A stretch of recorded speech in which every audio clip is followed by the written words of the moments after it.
فضيحة ضربة جزاء الجيش الملكي في الأهلي فضيحة غريبة جدًا وواضحة، وباين إن في تعويض للجيش الملكي من هزيمته مع Young Africans وظلمه تقريبًا هناك، فتقريبًا في محاولة لتعويضه، وده اللي قاله وائل جمعة في الاستوديو التحليلي.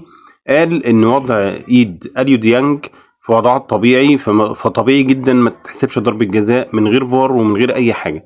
لكن بالوضع ده واضح إن في حالة تعويض للجيش الملكي إن هو يفوز على أرضه عشان المباراة اللي فاتت هو اتقال إن هو اتظلم واتغلب من يانج أفريكانز.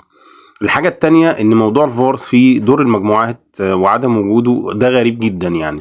المفروض التمن فرق اللي موجودين خلاص هو الطبيعي، خلاص دور المجموعات لازم يكون في فار، لأن دي مرحلة بتؤدي إلى النصف النهائي والنهائي، فاللي هيطلع هيبقى على مقربة جدا إن هو يفوز بالبطولة، فطبيعي جدا إن أنت لازم تبقى موفر الفار، والموضوع ما بقاش مكلف زي زمان. وكمان يعني مش محتاج حاجة قوي غير ان انت تزود كاميرتين او 3 على المرمى عشان تبقى كل الزوايا بتاعة الكور واضحة.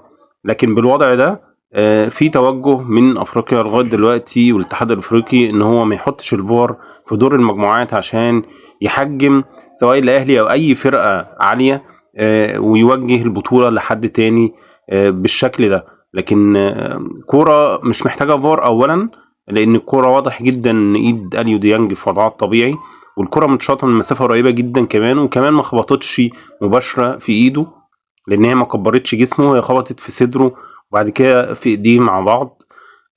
ففضيحة كبيرة جدا، ومطلوب من الاهلي طبعا انه يعوض الجون ده ويحاول يتعادل عشان يخرج بنقطة على الاقل من المباراة دي عشان تساعده في التأهل من مجموعة سواء اول او تاني. يا ترى الاهلي هيقدر يعوض بعد ضربة الجزاء دي؟ هنشوف ونتابع.